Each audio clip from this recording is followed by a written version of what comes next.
Hello. My name is Mike Zoe, and I'll be presenting today on an introduction to proof theory and computability.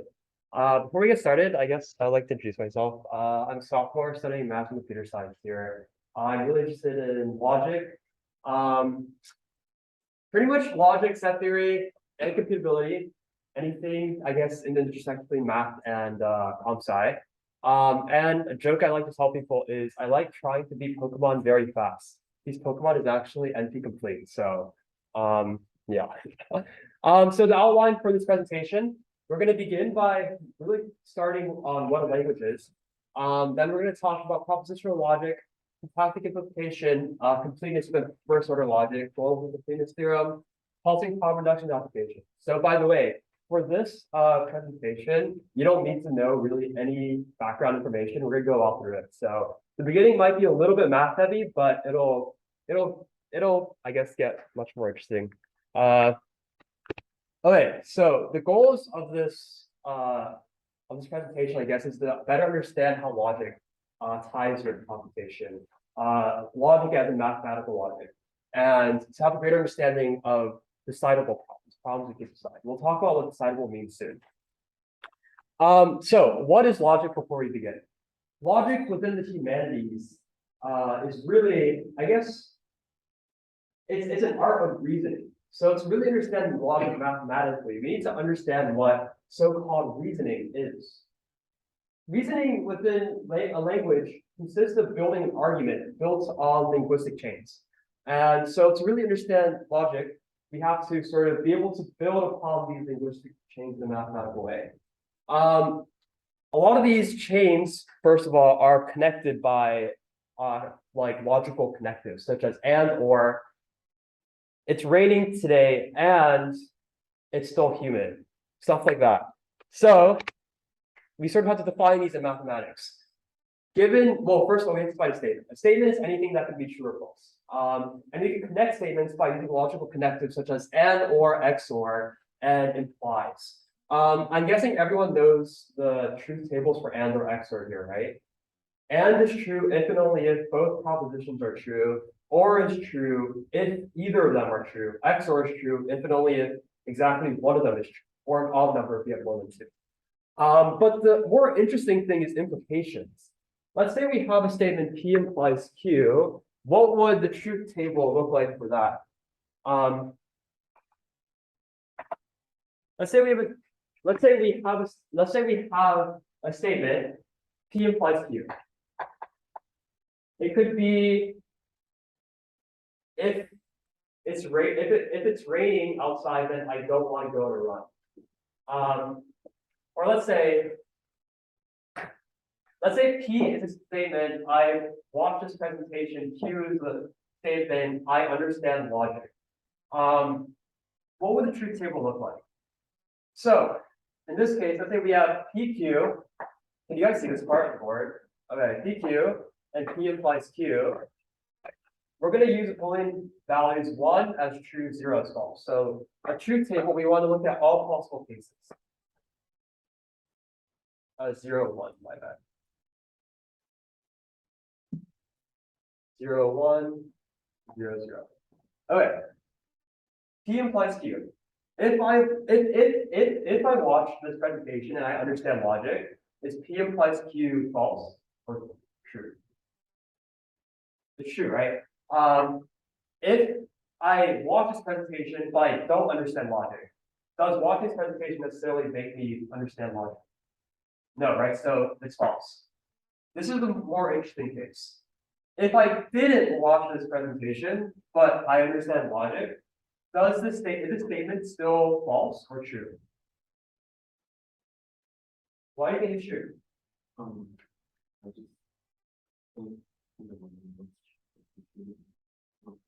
Okay, yeah, so the idea is, whenever we do a truth table for P implies Q, we're limiting ourselves to the scope of like this universe. So for example, in general, just because I watch this presentation and I understand logic, that doesn't mean watching this presentation will make me understand logic. But if I limit myself to the scope of that universe, where everyone who watches the presentation understands logic, then this is necessarily true, right? We're limiting ourselves to the scope of this case. This does not provide evidence to refute this claim. So if I didn't watch this presentation and I understand logic, then it still doesn't provide enough evidence to refute the claim. So we still label it as true. This is called vacuously true, because we call this the condition, we call this a conclusion. If the condition is false, we have no necessity, right, for the conclusion to be true. So this statement is still true, because this is false. There's no necessity for the conclusion. So that's what we call vacuously true.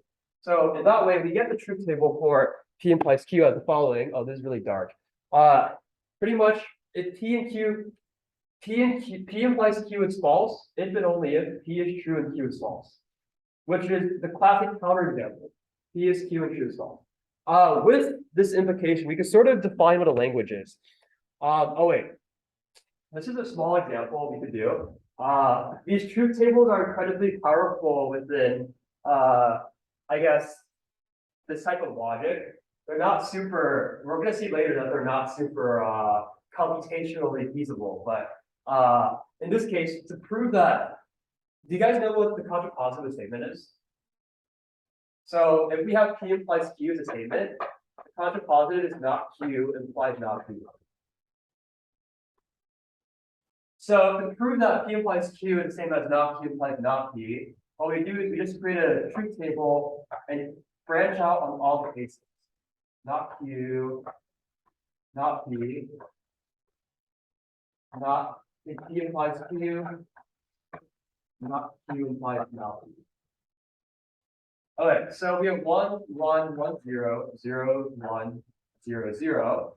Not Q is 0, 1, 0, 1. Not P is 0, 0, 1, 1. P implies Q here in this case is equal 1, 0, 1, 1. Not Q implies not P, 1, 0, 1. So if they're the same for every single possible case of P and Q, we say they're logically different. This statement is really important later on, as when we get to reductions later. The contrapositive is really important in computability.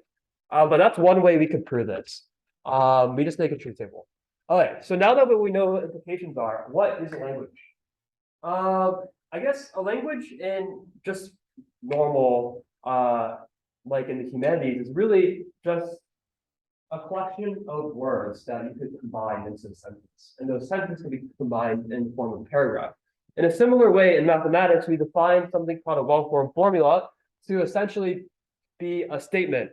Okay, so we have something called a well-formed formula to be a statement. It's just this finite collection of symbols. In mathematics, we don't use English to define our statements. We use symbols. So, for example, we use something like or all, there exists, or like X. Something like there exists natural number X, such that X squared is greater than 0 or something. That could be like a statement. We use symbols, we build statements using symbols, a finite collection of symbols. This is important because what does an infinite sentence mean? It doesn't really mean anything, no complete thought. So a sentence has to be complete thought. With this construction, we could define something called primitive propositions. Primitive propositions are propositions that cannot be broken down. Think of them as like an atom. An atom cannot be broken down to smaller, well, you can break them down, of course, but in subatomic particles, you can't break them down into smaller pieces. So primitive propositions is pretty much like our building block in a language. Now we sort of define a language inductively. Given elements within a language, all of these will always be in a language too. Not if we have two well-formed formulas A and B existing in a language, not A is always in the language, A or B is always in the language, A and B, A implies B and A if and only if B. If and only if, by the way, means implies A implies B and B implies A. That's what it means. Okay. This is very definition heavy, sorry, but we'll get through it soon. We define a validation to be a function that maps a set of well-formed formulas onto a value, a Boolean value. So for example, the the valuation of P implies Q is equal to false if P is true, Q is false, and true otherwise, right? As we defined before.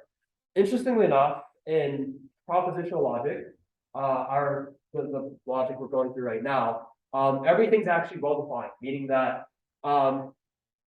we cannot mix and match statements. For example, like having A implies B and this, we cannot construct statements in two different ways such that they have two valuations. Every statement has a unique valuation. Why is this important? Because let's talk about something called satisfiability.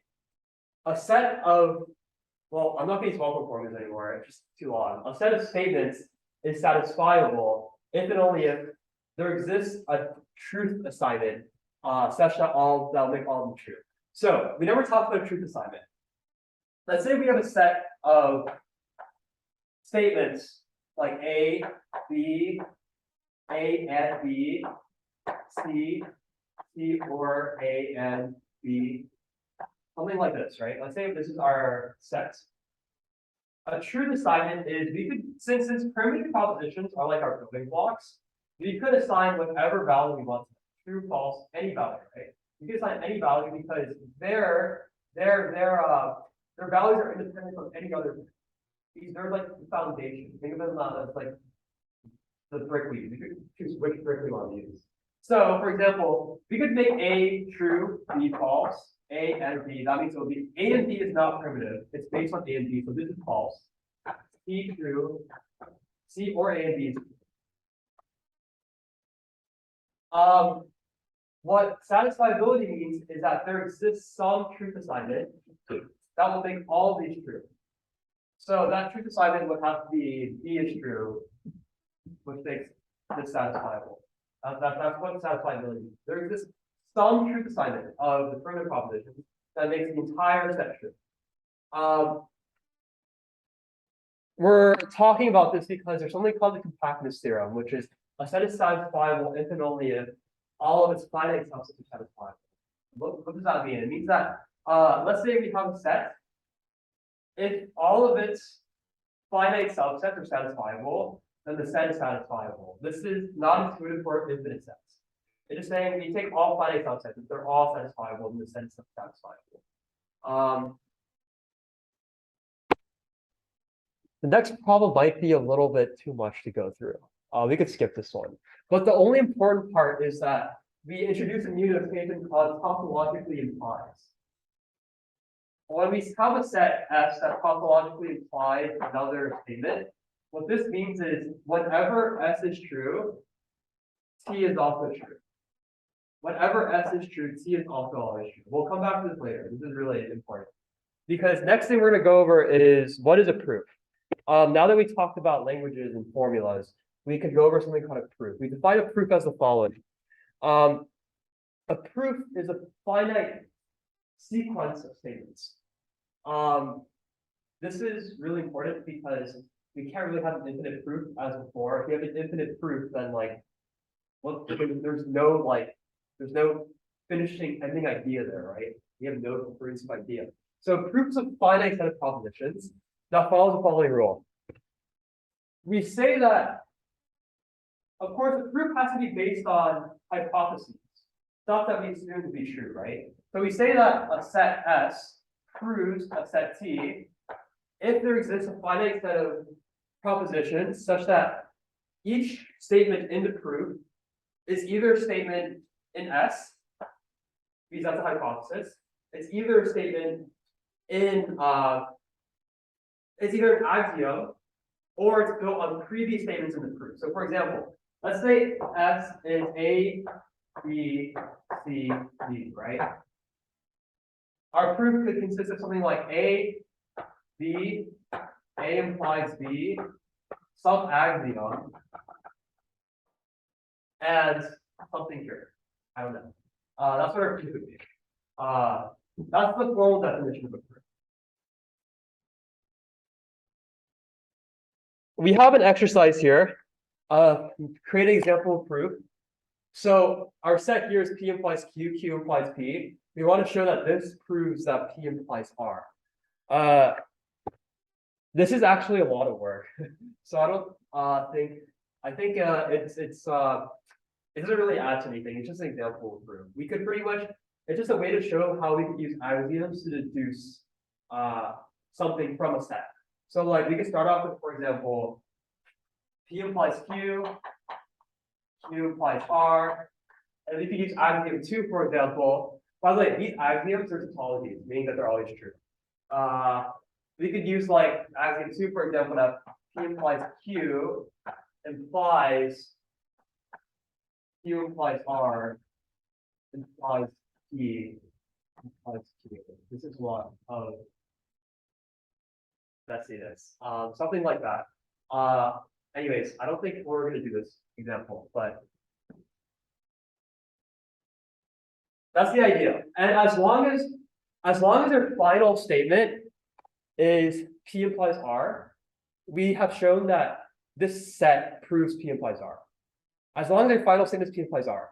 Because like, in essence, that means we're logically deducing statements from this set and axioms to our final conclusion. The reason why I'm going through this is because how are provability and tautologically implication related? How are this symbol and this symbol related? So this symbol means that whenever S is satisfiable, T is true. Whenever all statements in S is true, T is true. This means S proves T. This means S proves T. This means whenever S is true, T is true. How are syntactic implication and tautological equivalence related? This brings us to something called Gödel's completeness theorem. They're actually the same exact thing in logic. Whenever something proves another statement, it always tautologically implies it. Whenever it tautologically implies it, it always proves it. This is an amazing result, actually. It's broken up into the soundness and adequacy theorem. So the soundness theorem is much more intuitive. What it says that if S proves T, then S tautologically implies T. Can anyone explain why this is true? Any ideas?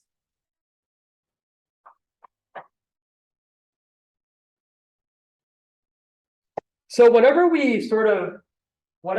some set of statements proves another statement, like if S proves T, whenever everything in S is true, shouldn't T also be true? Because S proves T, right?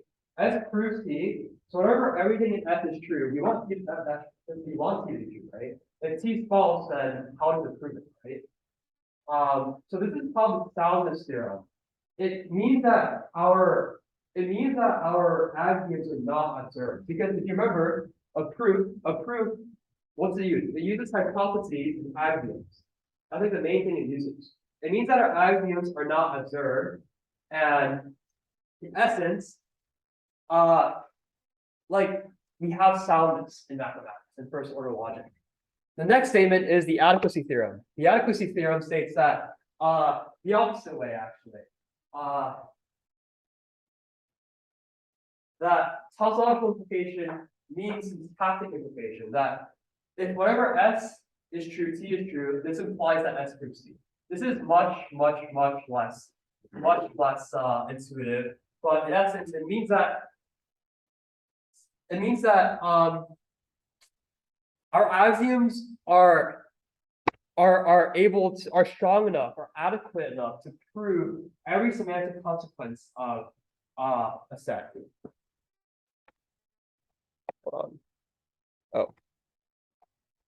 Combined together, we get Gödel's completeness theorem, which really just shows that we could prove every statement.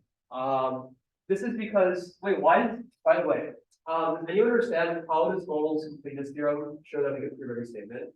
Is there any intuition behind that? Can anyone think of anything? Well, while proving is hard, we could just create a truth table, right? Because tautologically implies, to find something tautologically implies another thing, all we do is create a truth table with everything in S. This has everything in S, and we have C, right? And as long as every time everything in S is 1 and C is 1, we show that it proves. So we could pretty much deduce everything to be provable, right? everything can be provable or it's false. That's what Gödel's completeness theorem states. With that, we'll actually go back to the previous question, except now that we have the completeness theorem, this is much easier. This question states, this question pretty much states that if we have a set sigma, if we have a set sigma that implies, if we have a set sigma that tautologically implies, my bad, some statement T, or I think I used phi there, but let's use T here. Prove that there exists a finite subset of sigma that tautologically implies. Any ideas? Yeah.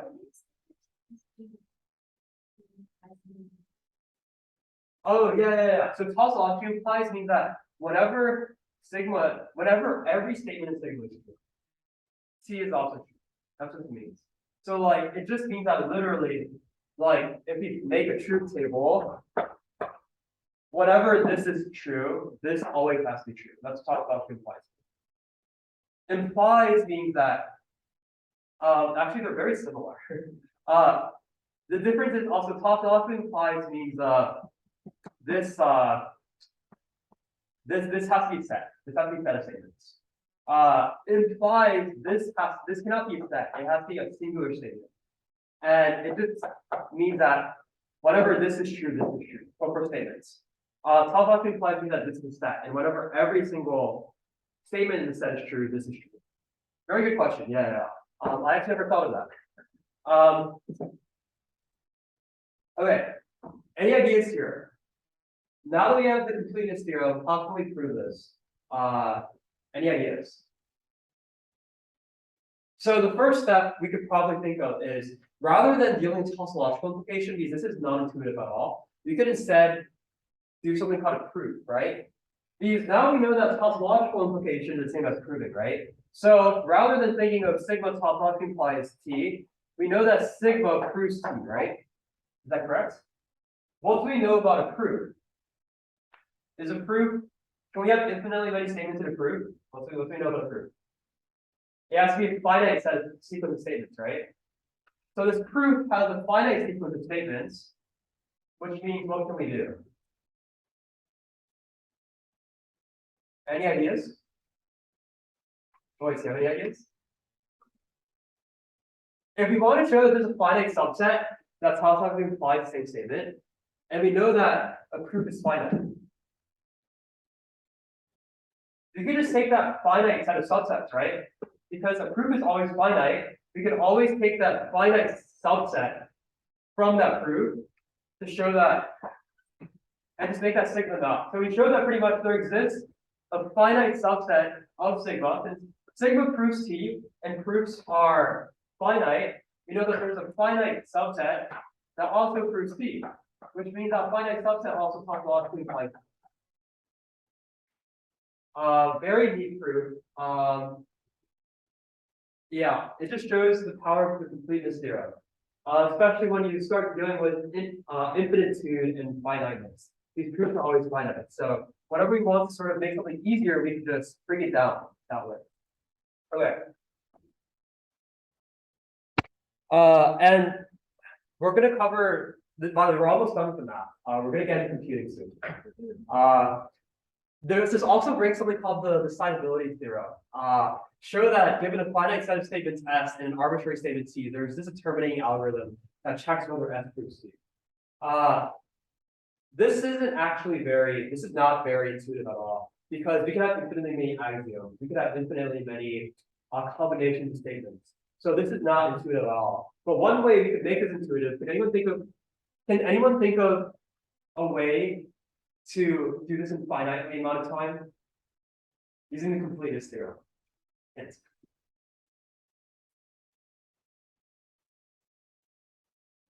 So rather than proofs, I guess the first step is to make it tautologically implies, right? That's tautologically implies T, right?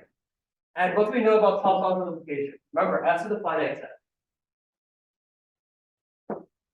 what can we do to show this? To check whether this is true. We could build a truth table, right? Since S is finite, we have a finite truth table. This runs an exponential time. Interestingly enough, to check whether a statement proves a set of statements proves another statement, this is actually an NP-complete problem. So if you do be able to find this polynomial time, you will get $1 million. So I guess what are the applications in computability? The application is in computability is that since we said before that the completeness theorem means that we could prove every statement, right? Prove or disprove them, right? Because proofs are finitely many statements, what we could do is enumerate every statement. So for example, A, we could make it enumerated to 1, B, we could enumerate it to 2, and we could create a rule that recursively enumerates them. So for example, A implies B, we could make this 12 or something. As long as it's injective, we could recursively enumerate them. The Church-Turing thesis states that any recursively enumerable function can be recognized by a computer. So in essence, we show that first-order logic, everything we're doing here, it could sort of be recognized by a computer. This is computable, like this entire field, well, not field, this entire subject. Okay, this is a really fun problem. Before we get into, this is the last math we're going to do before we talk about computability. So piano arithmetic is the normal, the standard like math we do. The math axioms for addition, multiplication, division, all of these things. This is what we know as math is. Prove that piano arithmetic is incomplete. In other words, that there are infinitely many statements that are true but cannot be proven. So the completeness theorem states that in first order logic, every statement that's true can be proven pretty much. This one is prove that in piano arithmetic, there exist infinitely many statements that are true but cannot be proven. This actually sort of broke mathematics for a while. Many people were shocked. They were like, wow. Because for a long time, people were searching for a set of axioms that made mathematics complete. The intuition behind this is to construct a statement that is true if and only if it cannot be proven. So for example, this statement cannot be proven. This statement cannot be proven. If that statement is true, it cannot be proven, right? If it is false, what does that mean? It can be proven, right? So if it is true, it can be proven. If it is false, it cannot be proven, which means that, if it is false, it can be proven. The contrapositive is if it cannot be proven, the contrapositive, it is true. Right? We show that statement is equivalent to the contrapositive. So we have found statements that if it is true, it cannot be proven. If it cannot be proven, it is true. This statement works, right? Of course, we can't make this self-reference in mathematics. There's no reference to say, oh, this statement. There's no way we could build that statement using symbols. Remember, we don't use English to work with math. We use symbols. There are no symbols that allow us to do this, right? So how do we continue? One way, so Gödel actually was the person who thought of this proof. It's an incredibly smart way to do it. While we can't do this type of self-reference, what is something we can do? We can work with numbers, right? So in essence, we could, instead of having this statement cannot be proven, what we can do is instead, what we can do instead, we could have the statement be like a pointer, right? The statement is pointing to another statement, right? But how do we construct these pointers? Well, we have to create a mapping that maps statements to numbers, right? So Gödel, this is very ingenious. He creates an injective function. I'll explain this right now. So let's say we have a statement there exists x such that x is a natural number and x is greater than 0. What Gödel did was that the first thing he did was he created, it could be an arbitrary coding. He created an arbitrary coding of symbols that get mapped to some number. So there exists would be mapped to 1, x would be mapped to 2, such that would be mapped to 3, contains would be mapped to 4, so on and so forth. And the way we create a coding for the statement is we get the prime numbers. And we raise them to the exponent of that coding. So this would be 2 to the 1 times 3 squared times 5 cubed times 7 squared, so on and so forth. Because every number has a unique prime factorization, it's unique. This coding is unique. This coding will only get mapped to this, or this is the only thing that will be mapped to this. So since every coding is unique, we could pretty much have this pointer system. We could point statements to each other, right? This statement points to this statement points to this, right? So the idea now is instead of saying this statement cannot be proven, we could create the statement, the formula with Gödel number blank cannot be proven. And as long as we show that there exists some blank that points to itself, we show that statement cannot be proven, right? So as long as that number points to itself, as long as that number points to the same exact statement, points to itself, we show that statement, that we constructed the statement cannot be proven. And so that's the way, that's the intuition behind the proof. Of course, this takes a lot more work to show that this exists, but that's the intuition behind it. This pointer system, I guess you could think of C. I like to say C because I hate C for pointers, but yeah, that's intuition. Okay, so now we're done with all the math. Why did I go through all this math? It's because the incompleteness theorem is actually very important in computability. It's heavily tied to something called the halting problem, which I think you guys have heard of. Have you guys heard of the halting problem? So the halting problem is a problem. It sounds hard, but it's not really. It's a problem that states that we can't create a program that checks whether another program will halt. Meaning that have you guys ever, when you guys program, have you guys ever ran into like an infinite loop? You probably all have, right? You all have ran into an infinite loop. What the halting problem says is that it's impossible to check whether a program will halt.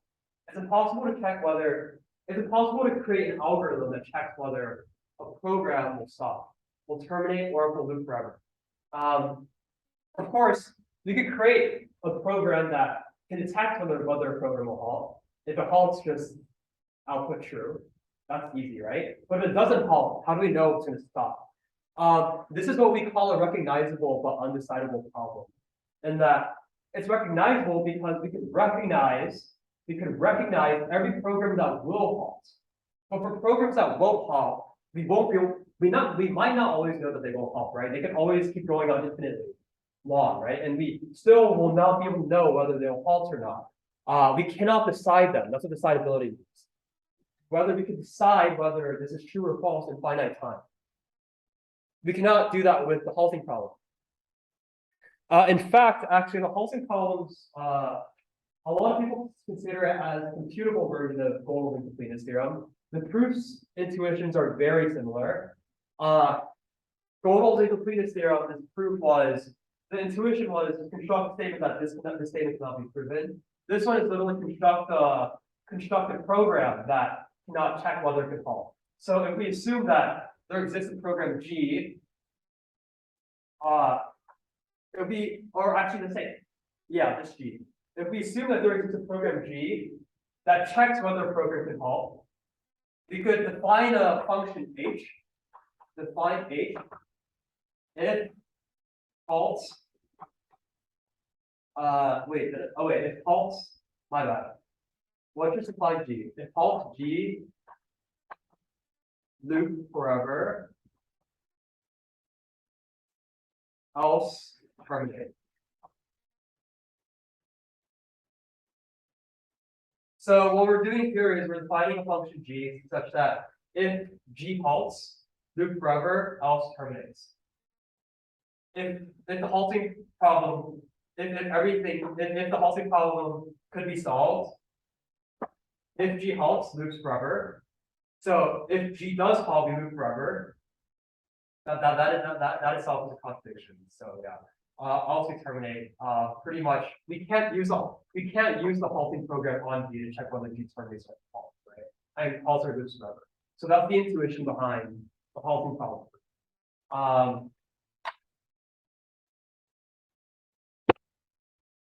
This idea is really important because to check whether other problems are computable, to check whether other problems can be decided, one really strong method in computer science is sort of reduce the halting problem to it. Can that problem be transformed into the halting problem? If it can be transformed into the halting problem, we show that it's just a part of the halting problem, right? So I'll go to what it means to transform it into the halting problem. If the halting problem could be reduced to that problem, we showed that it's just as hard as a halting problem, which means that it also cannot be decided. I'll show an example. Show that checking whether a Turing machine will accept a string is recognizable on decidable. A Turing machine is synonymous with a computer. So check the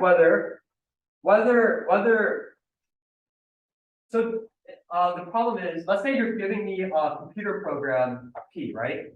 To check whether P accepts a string W, prove that this is recognizable on decidable. First step, proving recognizability. Any ideas for proving recognizability? Any ideas? What does recognizable mean? Recognizable means that we just have to be able to recognize all of the computer programs that do accept W, right? That's just easy, right? Just input W into P, right? Input W into P. It accepts, then accept, right?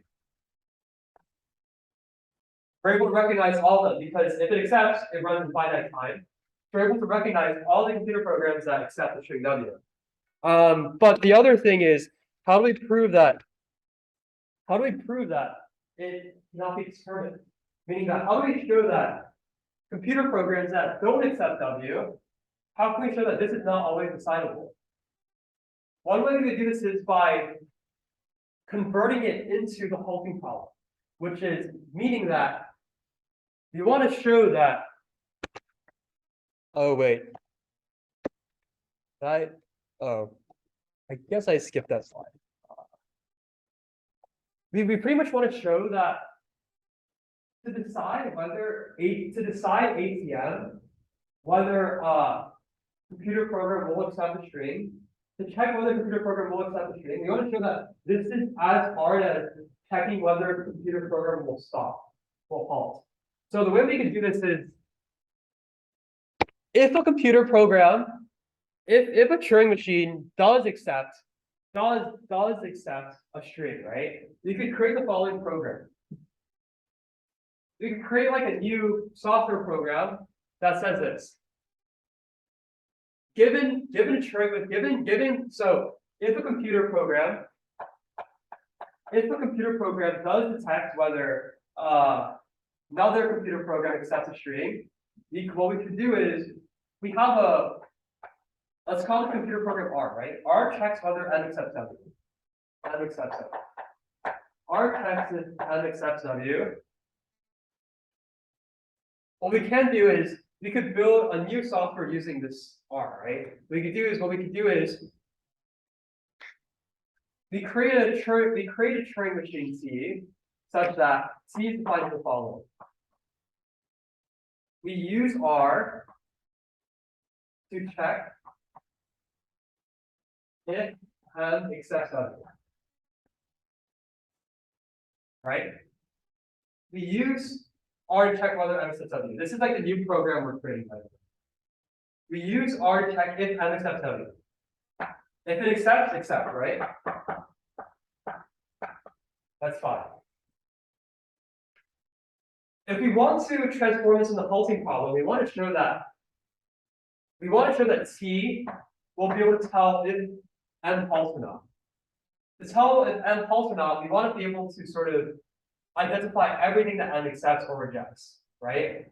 If we define everything that accepts or rejects, everything else it will not halt, right? Because it runs infinitely many times. So the way we do is that since R checks M accepts W, we can create a new Turing machine, let's say S, that checks if M rejects W. And the way is we use else if M does not accept W, we use S to check if M rejects W.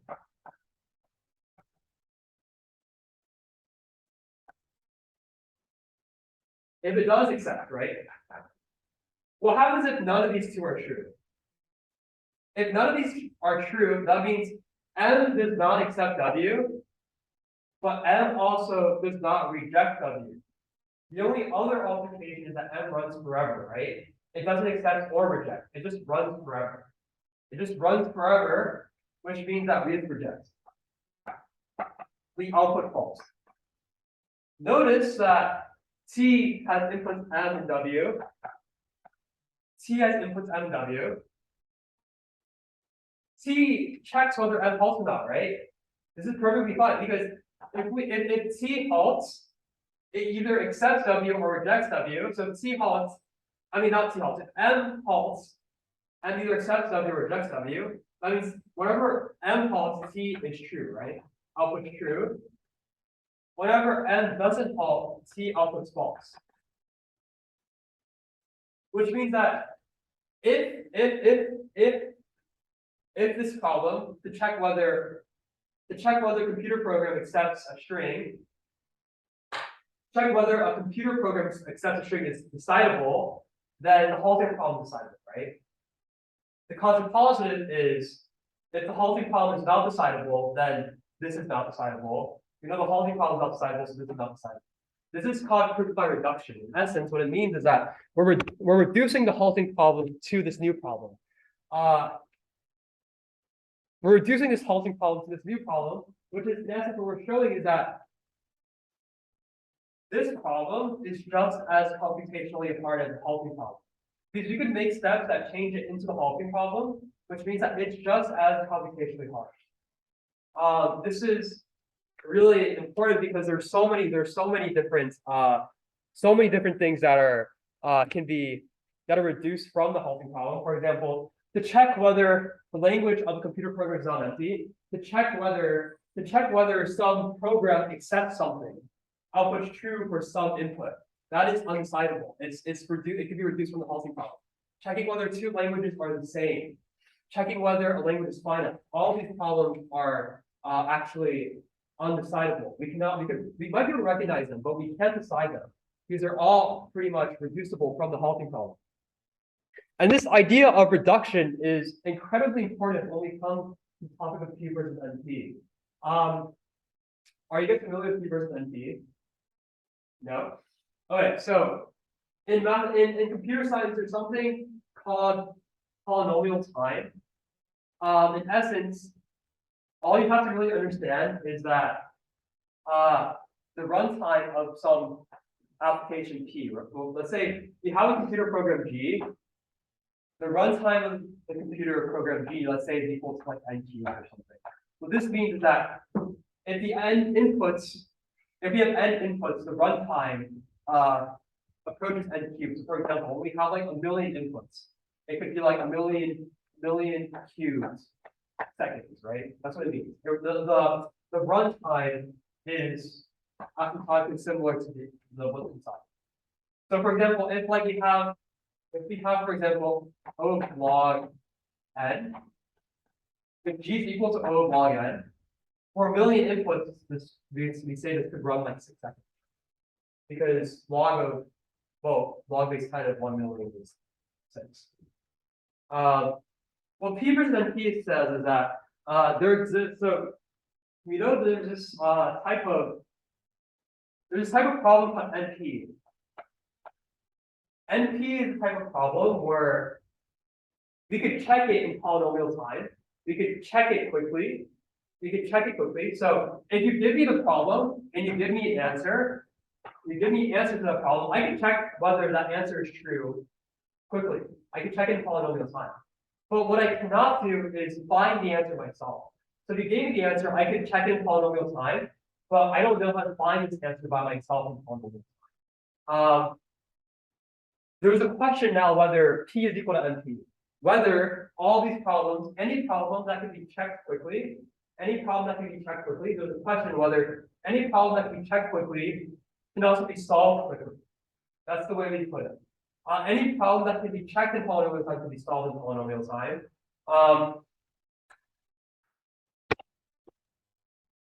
The interesting thing is that they're all reduced from each other. Everything in NP complete is reduced from each other. So pretty much if you find one algorithm that solves an NP complete problem in polynomial time, you've solved all of them because they all reduce from each other. And you pretty much break the rule because I talked about this before, the thing that ran in exponential time, you win $1 million. You don't just win $1 million, but our entire rule is built on the assumption that factoring is hard. And factoring is an NP problem, NP intermediate problem. So pretty much if you show that P equals NP, factoring is easy, pretty much. It can be done very quickly. And you break pretty much all of modern day cryptography. Because all of modern day cryptography is built on the assumption that factoring is hard. And yeah, that's pretty much just it. Thanks for coming. I hope you guys enjoyed the presentation. It was very math heavy, but I think computability is a very interesting topic. So I hope you guys understand it and I guess understand a little bit more about computability, what types of problems can be computable or solved by computers and stuff like that. So yeah, thanks for coming.